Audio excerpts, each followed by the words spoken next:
तो चलिए, आज आपको ले चलते हैं एक ऐसी जगह की कहानी में। एक ऐसी जगह जहां भूगोल और आस्था दोनों एक दूसरे में जैसे घुल मिल से गए हैं।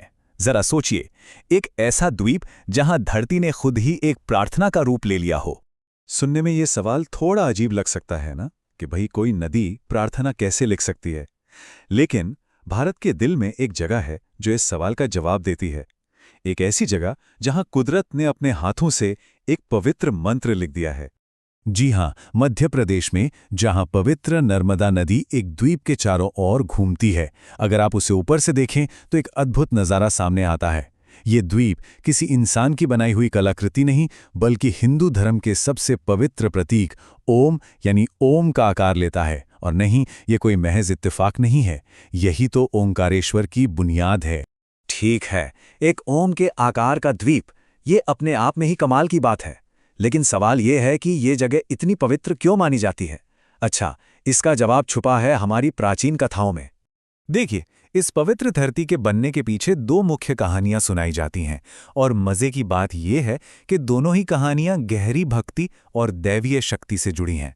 एक कहानी है एक पर्वत की महत्वाकांक्षा की, तो दूसरी है एक राजा की अटूट तपस्या की।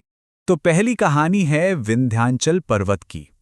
कहते हैं कि विंध्याचल पर्वत को दुनिया में सबसे ऊंचा बनने की इच्छा हुई, और इसके लिए उन्होंने भगवान शिव की बहुत ही कठोर तपस्या की।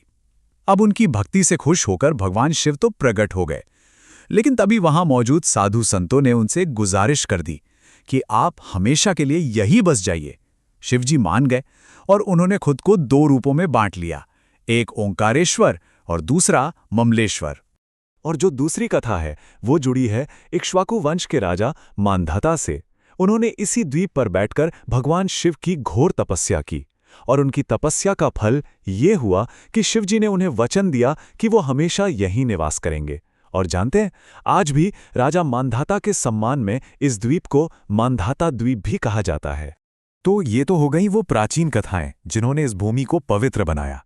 लेकिन आज के दौर में ये दिव्यता हमें कैसे दिखती है? पता है, यहीं से कहानी और भी दिलचस्प हो जाती है। देखिए, सबसे पहले तो ये समझना बहुत जरूरी है कि ओंकारेश्वर हमारे 12 ज्योतिर्लिंगों में से एक है। अब ज्योतिर्लिंग का मतलब क्या है? इसका सीधा सा मतलब है प्रकाश का स्तंभ।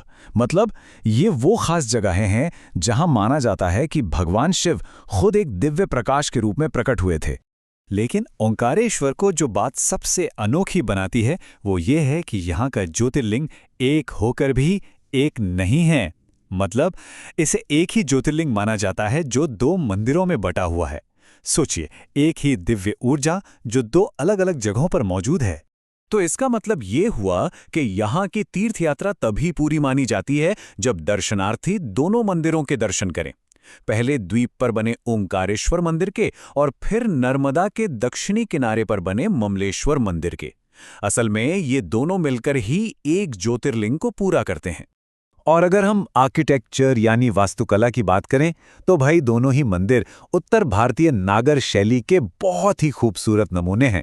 ये शैली अपने ऊंचे घुमावदार शिखरों के लिए जानी जाती है, और यहाँ के जो बारीकी से तराशे गए खंबे हैं ना, वो तो जैसे सदियों पुरानी भक्ति की कहानी सुनाते हैं। चलिए, अब बात करते हैं उस चीज की जो ओंकारेश्वर को सच में सबसे अलग और जिंदा दिल बनाती है।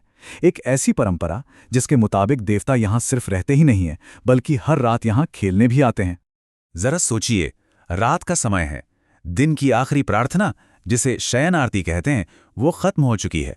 पुजारियों ने मंदिर के गर्भगृह के दरवाजे बंद कर दिए हैं। अब अंदर कोई भी इंसान मौजूद नहीं है, हर तरफ बस खामोशी है। पर कहानी यहां खत्म नहीं होती, बल्कि असली कहानी तो अब शुरू होती है। कहते हैं कि जब हम इंसानों की दुनिया सो जाती है, तब देवताओं की दुनिया जाग उठती है।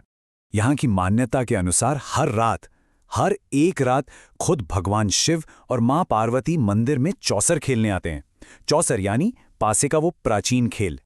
और सुनिए, ये सिर्फ एक कहने सुनने वाले बात नहीं है, ये एक जीती जागती रस्म है। हर रात शयन आरती के बाद पुजारी बाकायदा भगवान के लिए चौसर का पूरा बिसात बिछाते हैं, और फिर सुबह जब दरवाजे खोले जाते हैं तो कहते हैं कि पासे और गोटियां बिखरी भी मिलती हैं, ठीक वैसे ही जैसे रात में किसी ने सच में ये खेल खेला हो। है ना एक कमाल की जीती जागती आस्था?